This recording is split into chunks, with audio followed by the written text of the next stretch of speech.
So every day, new games are being released on Steam, dozens of them a day free to play, but nobody knows they exist.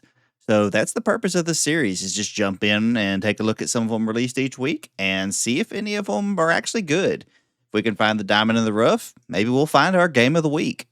So let's jump on in and see what we can find.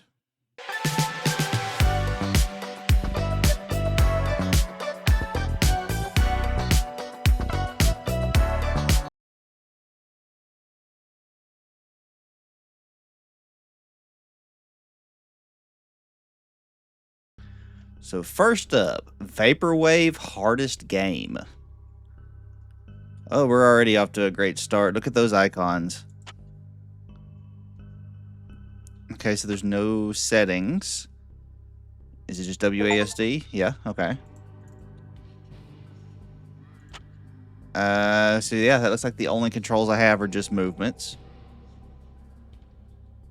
I'm assuming I'm just supposed to be dodging the moving ones. Yeah, so we'll collect the flamingos. Did I see one down there? Yeah, okay. Okay, it started flashing green, so I'm assuming that collecting them is required to unlock the next stage. Oh, they're all right down the middle. That's interesting. Oh, and so we do only get one hit. Okay. But it does not restart the timer.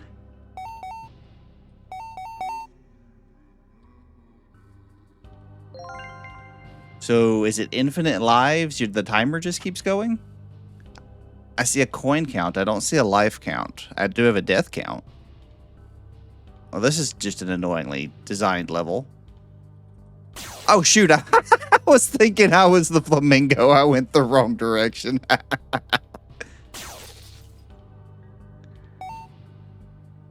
Oh, and now I go back to the middle. Okay. That is annoying that the camera panned up.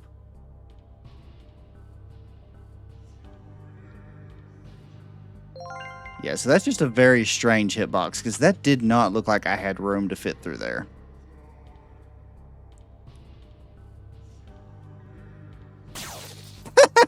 Why did I move?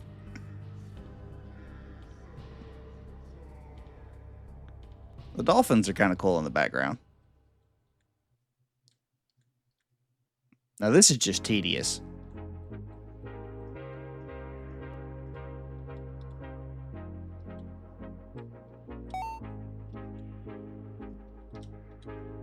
I need the camera to pan down. Okay. I wasn't sure if there was any flamingos along the bottom, so I needed to be sure of that.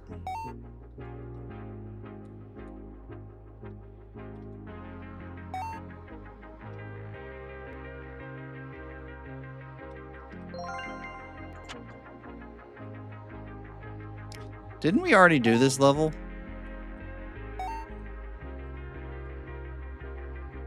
Where was that at? There it is.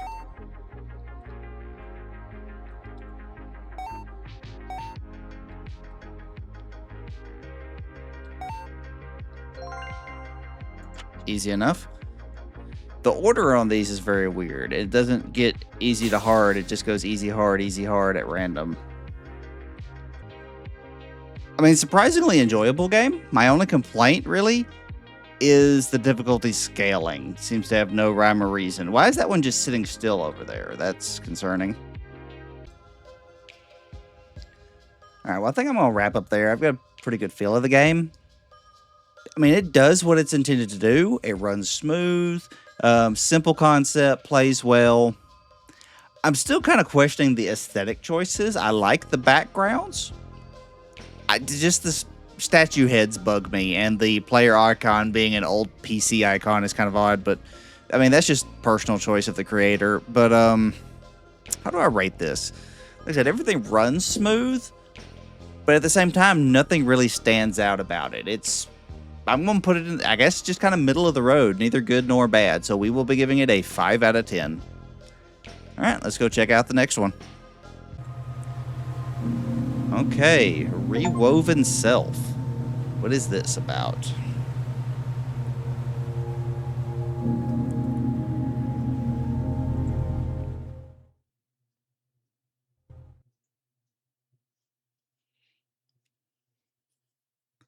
Chapter 1, Childhood, Escape into Fantasy.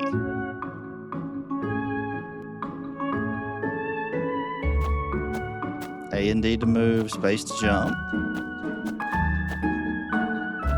Oh wow, the hitboxes are very unforgiving on the jumping though.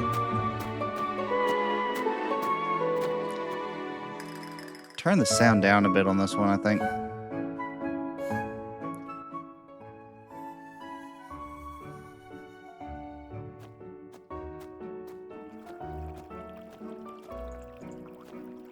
Can I jump that? No.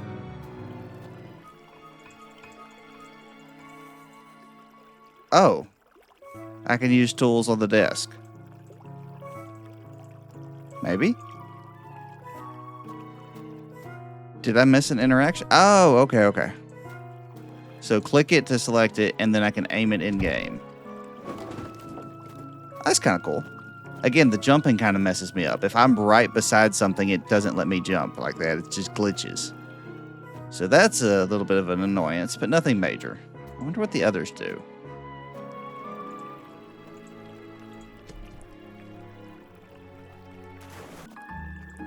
Oh, I can put it on the log. Okay. I thought I had to put it on the rock. What was that? E?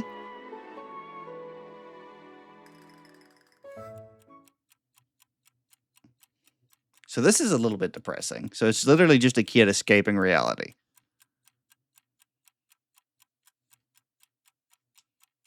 Oh, wow.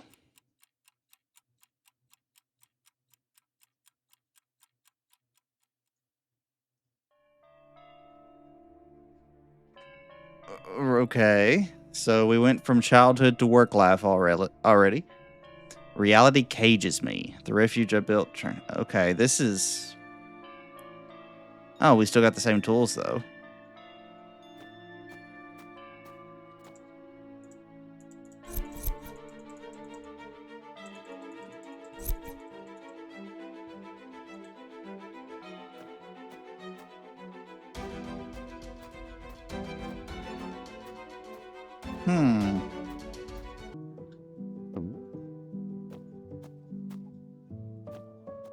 The cage is gone.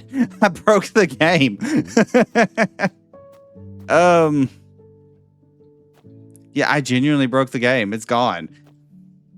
Well, can I tie to these? No? All right. Well, that is the first game I have successfully managed to break, I think.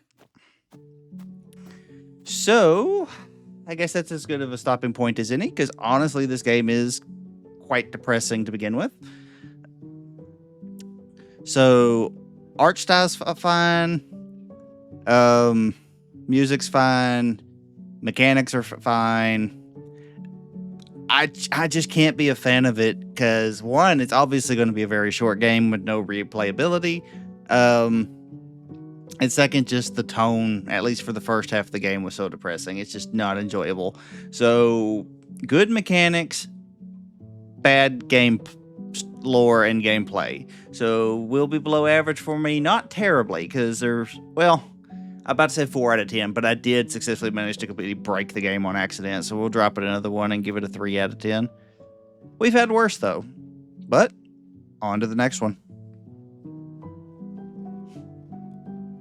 And we are falling.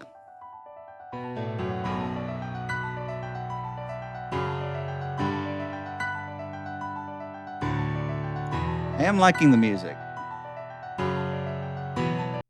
It bothers me for a platformer, which clearly had audio, but there's no jump sound. Oh, so I guess that's like a checkpoint when you get through the areas. The flower do anything? Yep.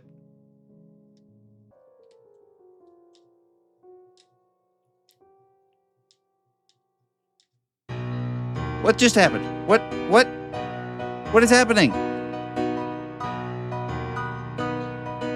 Was there a time limit that I didn't see?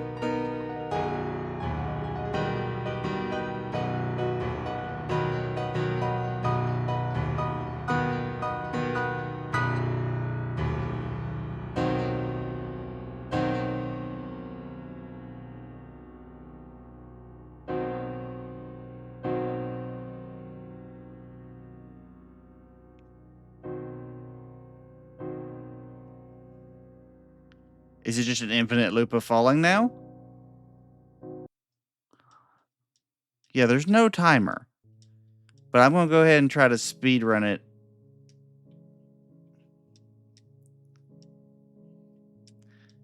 And see if it kicks me out at the same spot.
Okay, this one does not disappear, so I can chill here for a minute.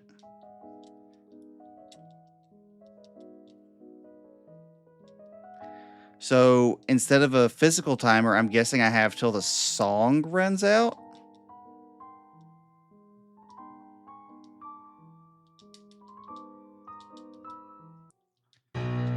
No! Okay, so it is until the song runs out. Okay. And then we take the long fall all the way back. So I only made a couple mistakes there on what I assumed to be the first level. So definitely a decent difficulty on this. But I'm not going to lie, I like it. I enjoy platformers.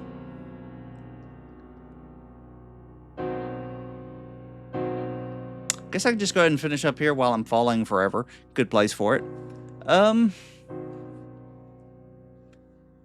So for most people, I doubt too many people would be interested in this. I really like it just because it's my style. So if I was rating it just for myself, I would probably give it a 7 out of 10.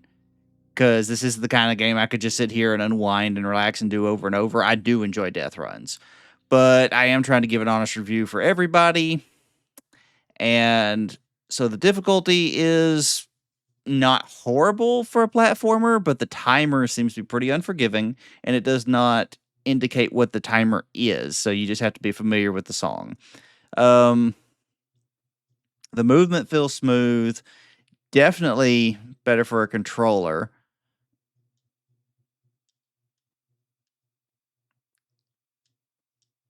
Oh, you can hit that to put it in practice mode. Okay, well, that's good to know.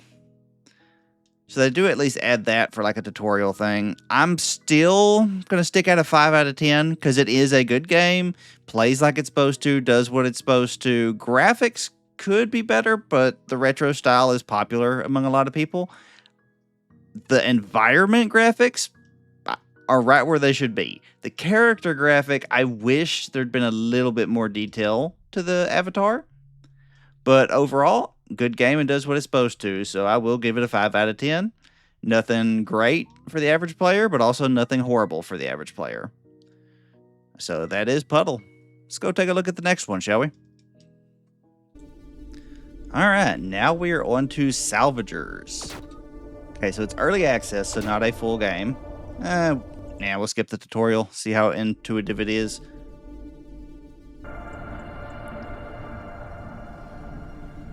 All right, so we've got everything equipped.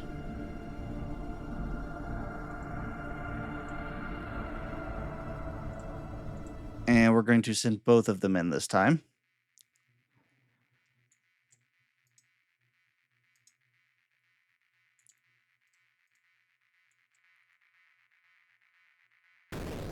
Okay, so he can't dismantle because he doesn't have the pickaxe.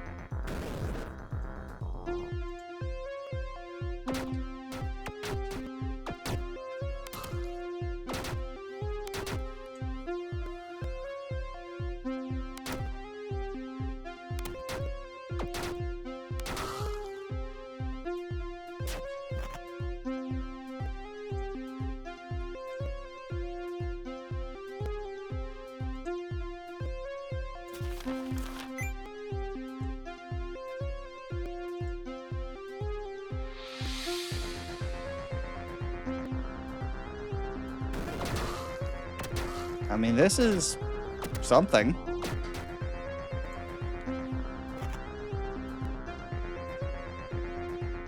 I definitely made the right decision giving one the pickaxe and one the gun, though. I mean, it plays fine now that I know how to play it, but I'm not going to lie, this is quite boring because everything is automated. It's not even like StarCraft or the old Dune games where you could build up your armies and upgrade everything and all that. No, you just have minimal characters. I'm assuming you can have 8 at a time based on the box down there.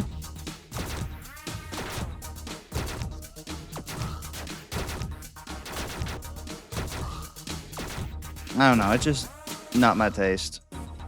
Alright, so I need to be making my way back to the exit wherever it is.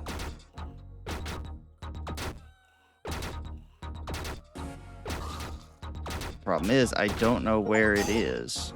There it is. Alright, well, I lost one, but let's see how much money I got.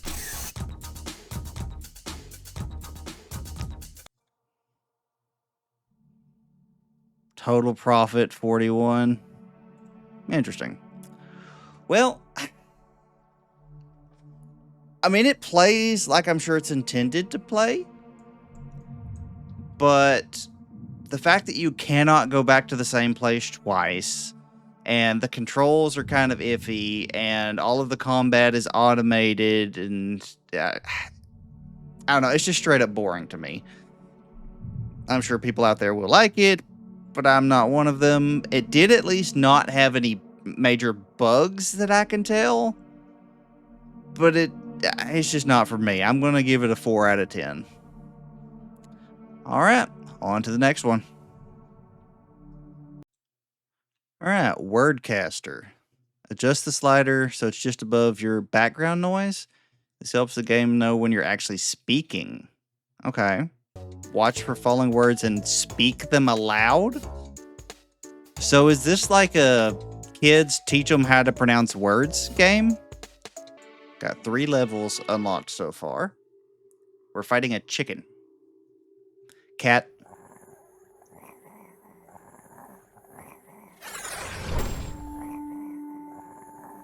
Dog. Man, that delay is ridiculous, though. I guess advance? Book.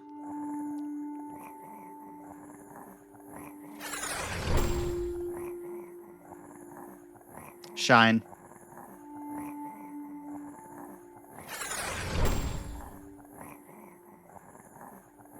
Plant.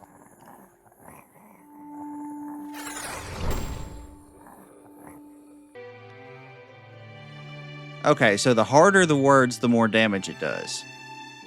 I need 500 coins to unlock the stronger words. How high does it go? It goes up to arcane. And then you've got words like souvenir, camouflage, tsunami, fluorescent. So this game is fine for what it is. The only bug I've seen is the UI on the victory screen, which would be easy for them to fix. It's using the general icon layout from most mobile games, so the appearance is fine. For your average gamer, it's going to suck. This is a game that is designed for like kindergarten to early elementary level kids. And it should have been marketed as that. It should be marketed as an educational game for young kids. So I don't know why it's just in the Steam General section. So I'm going to have to give it a lower score just because it's false advertisement. They should have been strictly marketed as an educational game for small kids. I'm going to assume they just put it on Steam for like testing or something. But give it a 4 out of 10 because it does play well and it's well designed, good concept. I've never seen a voice control attack before. That's definitely unique. But it's definitely not for an adult demographic at all, which is where it was marketed at. So I've got to give it below half. So yeah, 4 out of 10 sounds good to me. Man, we are not doing good this week. Last week I had several 6s and 7s, but got a couple more to look at. So let's go ahead and move on to the next one. Okay, idle on. Outer space, I guess that's a cool background for a tutorial. I'm stuck here forever until you tap the screen. Okay, so this was definitely designed as like a mobile game.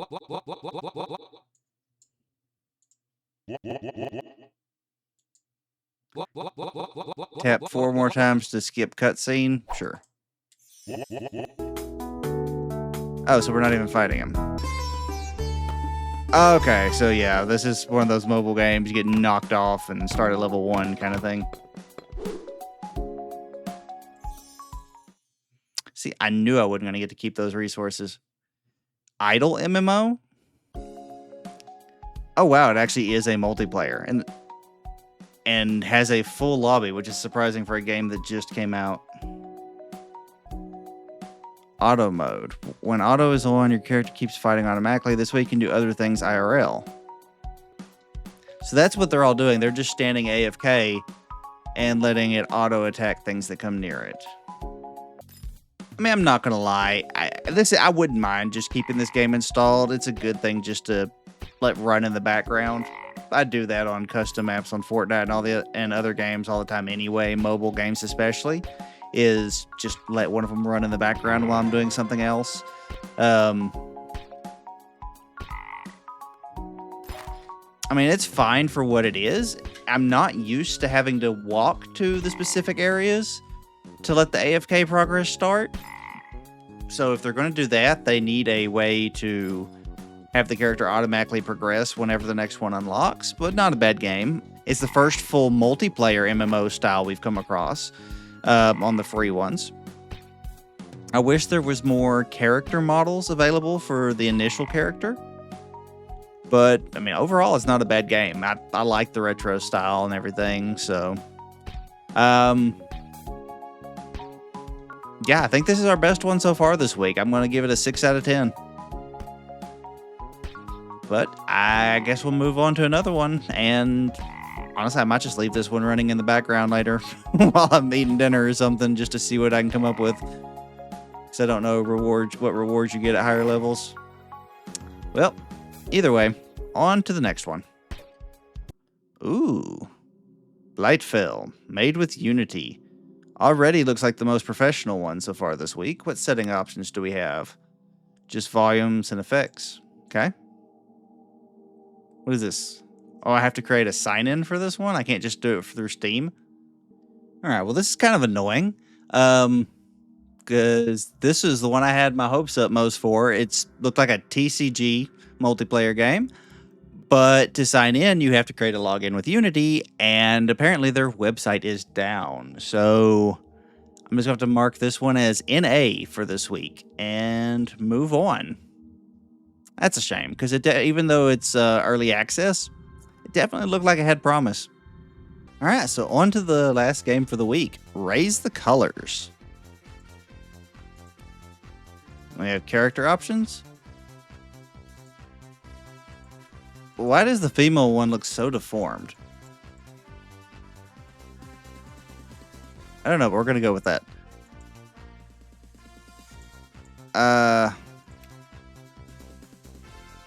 Let's just do a single player. Not waiting for people to join. Waiting to begin. So what am I supposed to be doing? Raise the colors? Am I literally just raising a flag? Get ladder. Yeah, okay. And get flag. So where's the flagpole?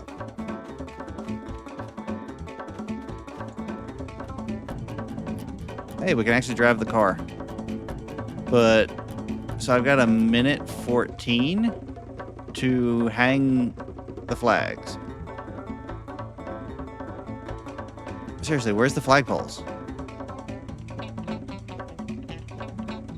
Okay, the physics are definitely kind of wonky.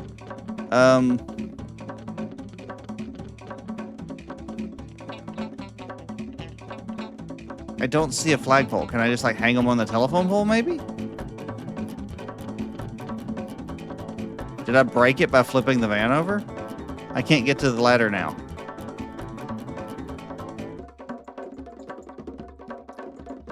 That's funny. I think I might have actually broken it. Well, I've only got 30 seconds left anyway. So I'm going to use that time. Oh, I can hang on here.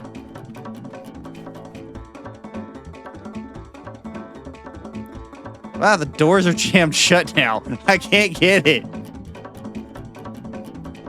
Oh, I almost got one. Come on. Ah.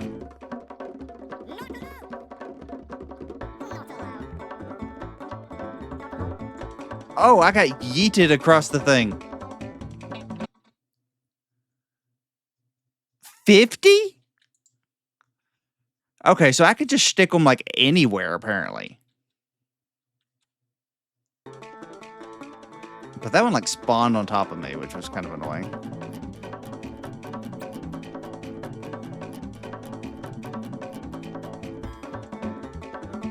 Oh, and it increases my time when I do.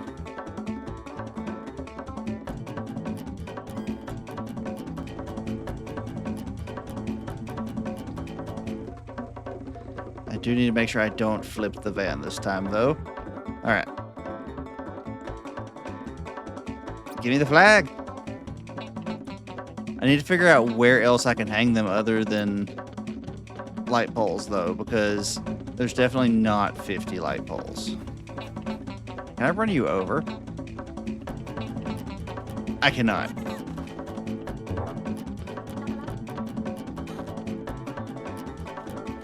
Let me up. Okay.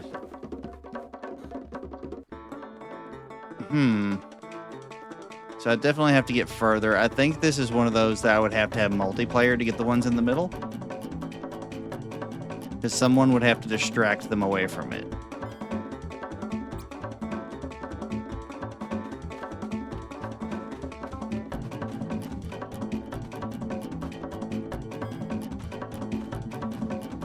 I mean, there's ladders right there, so... Aha! So I can do it up there.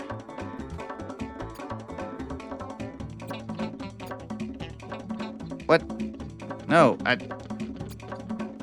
do I go up the ladder?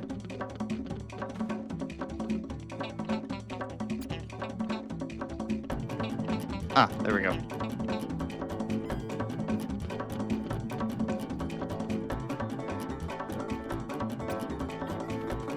Wait, so the ladders are like disposable?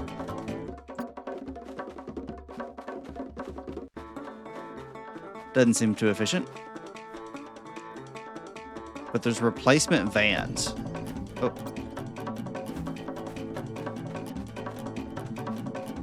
I don't think I'm gonna make it.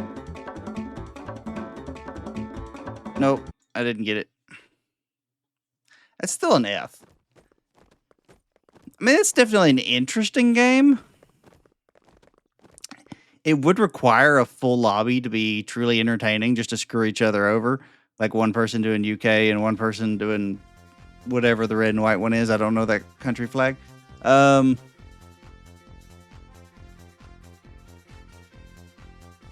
Definitely not good for a solo game.